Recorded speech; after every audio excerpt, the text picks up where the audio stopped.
Hello everyone, this is Vidisha and today we are going to talk about LAC operon. So what is an operon? It is a functional unit of DNA containing a cluster of genes under the control of a single promoter. As shown here, the genes are transcribed together into an mRNA strand. That mRNA strand can be called as polycistronic or monocistronic. When the mRNA encodes several proteins, it is called polycistronic. That happens in case of prokaryotes, and in case of eukaryotes, the mRNA will only code for one protein. As you can see here that I am showing a promoter region and followed by structural genes. So in case of prokaryotic mRNA, you can see the mRNA is polycistronic and where it is coding for three different proteins which individual has a start site, translation start site and translation end site. But in case of eukaryotic mRNA, only one mRNA molecule will code for a single protein.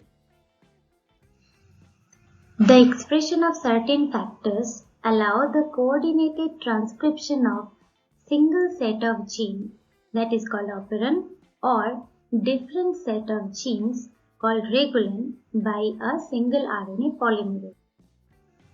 Coming to the LAC operon, which contains three structural genes LAC, Z, Y and A, it codes for the proteins that allow E. coli cells to use sugar lactose, hence the name LAC operon. Suppose you have E. coli cells growing in a medium containing glucose and lactose. So since E. coli loves glucose, it will first utilize glucose. But when the cells will exhaust glucose and stop growing, can they adjust to the new nutrient source? After a LAC period, about an hour, growth resumes. This is what showing here. When glucose, E. coli is utilizing glucose, the number of bacteria will keep on increasing, but when the glucose will get exhausted, there will be a lag phase.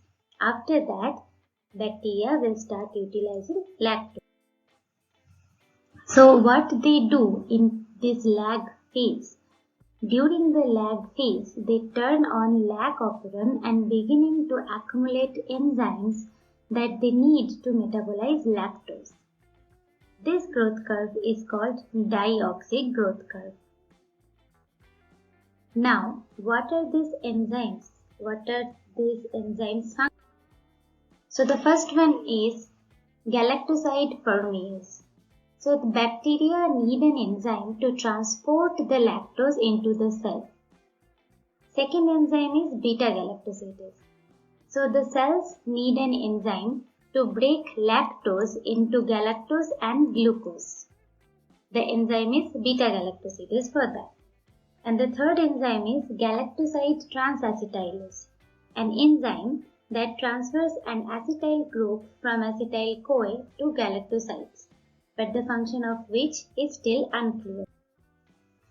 Here is the cartoon representation of LAC operon, where I am showing this is the promoter of LAC-I gene.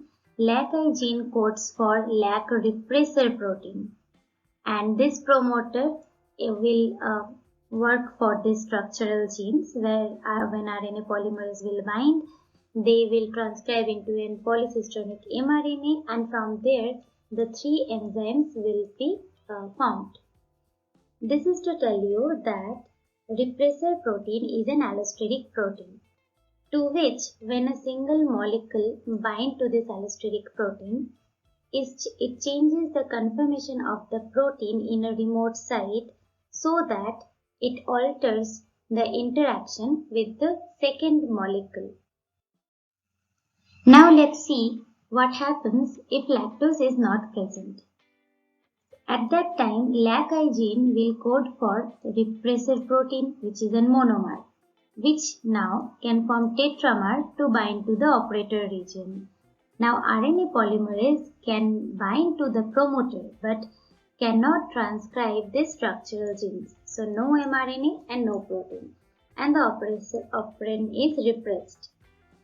Remember that repressor is made as a monomer which binds to operator as a tetramer. Now, when the operand is repressed, you need an inducer for it to get derepressed. So what is the nature of this inducer? An alternative form of lactose is called allolactose. Greek allos meaning other. So when beta-galactosidase leaves lactose into galactose plus glucose, some amount of lactose rearranges to form a small fraction of allolactose. You see here in lactose the bond is beta-1,4 linkage, but in case of allolactose it is 1,6 linkage. In case of lactose, the carbon 1 is linked to the carbon 4, but in case of allolactose, carbon 1 is linked to carbon 6. But the question is, how the cell will allow lactose to enter? Because the operand is repressed and there is no permease present in the cell to allow the lactose. Also, there is no beta-galactosidase which will metabolize lactose to allolactose. Then what is the way that lactose can enter to the cell? The answer is repression is somewhat leaky. A low basal level of the lac operand products is always present in the cell, producing a little inducer. Now in case 2, when lactose is present, what will happen? So the lactose will now convert it to allolactose. Allolactose will bind to the repressor molecule, making the change in conformation. Modified repressor protein cannot bind to the operator region. Now RNA pol can easily transcribe the structural genes and proteins are now there to metabolize lactose. Now the operand is derepressed. Now we'll see the effects of regulatory mutations in the lac operand in merodiploids. So what are merodiploids? Partial diploid bacteria carrying both the wild type, which can be inducible, and the constitutive alleles. Let's see. So when the repressor gene is mutant, so bacteria containing a wild type allele and a mutant repressor allele. As you can see, this wild type repressor gene is making repressor protein, but the mutant repressor gene is not able to do that. But this repressor molecule will form tetramer and bind to the operator region in both the allele. So there are no lac products in absence of lactose. Conclusion is both lac operands are repressible and the mutation is recessive.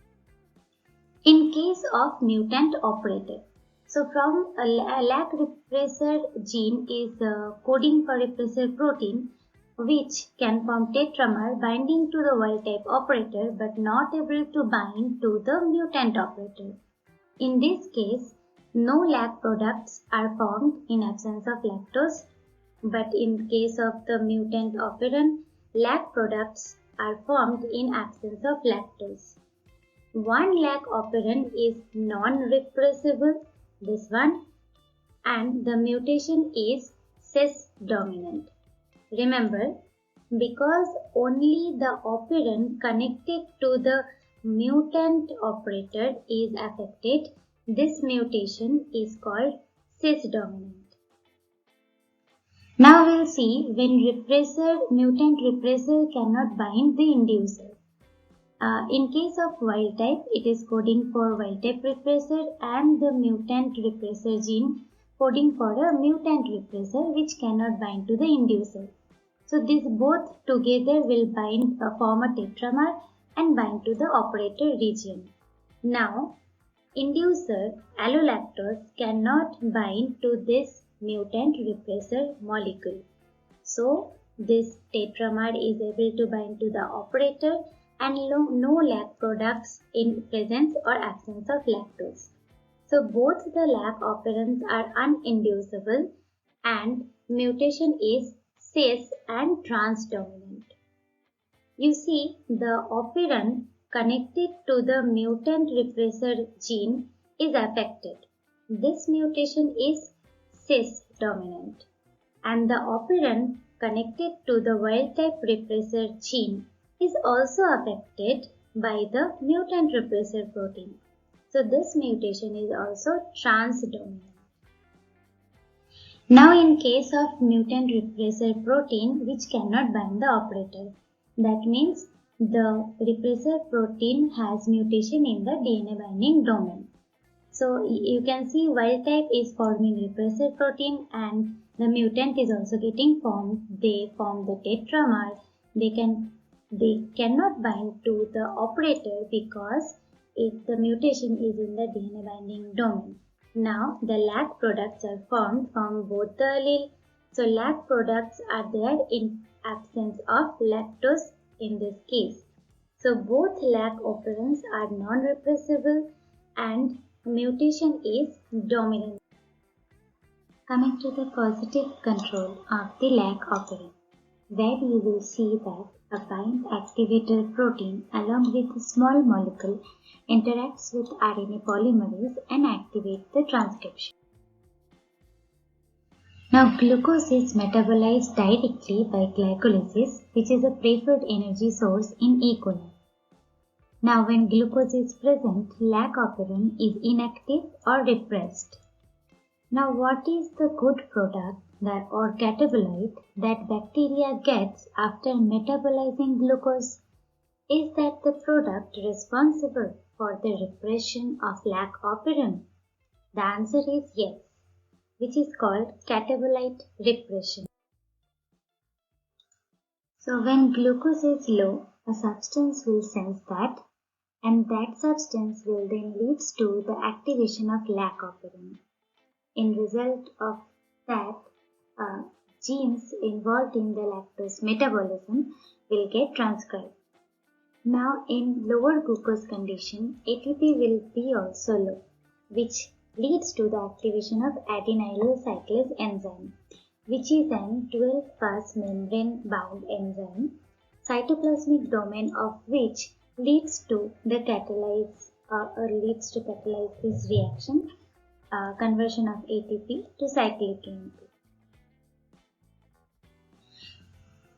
Catabolite activator protein CAP or cyclic AMP receptor protein CRP in conjugation with cyclic AMP stimulates transcription, and CRP is a homodimer with binding sites for DNA and CMP. As you can see here in this PTB structure, that these are two dimer of CRP where CMP binding site is located, and also the direct interaction with RNA polymerase is also showing here. And also you see that there is a bending of the DNA around the dimer. CAP-CAMP binds to the activator binding site.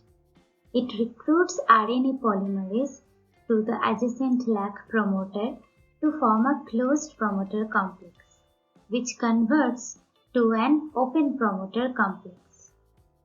Cyclic AMP-CAP causes recruitment through protein-protein interaction with the alpha C-terminal domain of RNA polymerase.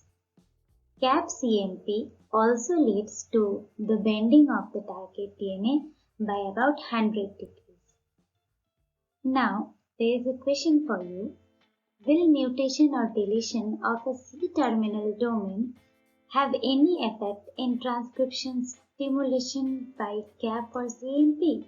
If yes, come up with an experiment to prove that. I have given a suggested reading for you there. Now we'll see CAP plus CMP, how they are allowing formation of an open promoter complex. So when there is no CAP or cyclic AMP, RNA polymerase will bind to the DNA, but when you add rifampicin and nucleotides, rifampicin will inhibit the RNA polymerase and no transcription will happen. Next, when you add CAP and CMP, they will bind to the DNA recruit RNA polymerase and leads to the formation of open complex. Now this open promoter complex is ready to polymerize the nucleotides, which reach the polymerase active site before the antibiotic. Now this polymerase is resistant to rifampicin inhibition until it reinitiates. So transcription will happen and thus leads to the CAP-CMP facilitated formation of an open promoter complex. Remember, the role of CMP is to change the shape of CAP to increase its affinity for the activator binding site. Let's see some conditions where we'll see how the gene expression of this lac operon is regulated. So we'll see how this regulation happens by CRP-CAMP complex. So the first condition is glucose is high, thus CAMP will be low and lactose is absent. As you know, since lactose is absent, there will be formation of lac repressor protein which will bind to the promoter, and CMP-CRP will not bind to this region because it is low, CMP is low, now which will lead to no gene expression. Next condition is glucose low, CMP high and lactose absent. Again, when lactose is not there, repressor protein will bind to the operator, blocking RNA polymerase binding, and since CMP is high, CMP and CRP will bind to their activator binding site. But since repressor is binding to the operator, RNA polymerase cannot initiate transcription. So there will be no gene expression. Next is glucose is high, CMP low and lactose is present. So when lactose is present, it will get converted to allolactose. Allolactose will bind to the repressor, which in turn will not be able to bind to the operator. Now, RNA polymerase can easily transcribe these genes, but that will be at low level. Now, what will activate? Fourth condition is glucose low, CMP high, lactose present. As you know, lactose will get converted to allolactose, which will not then the repressor will not be able to bind to the operator region. Since CMP is high, CMP-CRP will also bind to the activator binding site, which recruits RNA polymerase and activate this to transcribe this gene at high rate. Now there is an exercise for you. I have listed here these conditions and you have to write what happens when this activator protein, repressor protein or RNA polymerase. First you do that, then check the answer.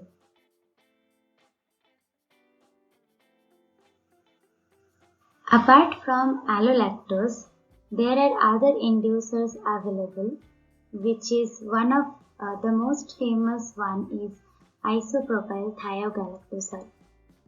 Now, this is also an inducer of lac operon, which is structurally related to allolactose. So, allolactose is formed from lactose by beta-galactosidase. But IPTG is not a substrate of beta-galactosidase. It is non-metabolizable and also often used in experiments.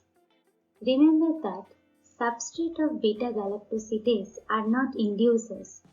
For example, lactose is a substrate but not an inducer.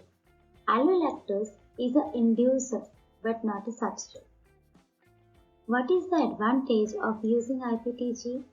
So if you are using IPTG, you can study the physiological function of lactose as a carbon source for growth separate from its function in the regulation of gene expression. Thanks for watching this.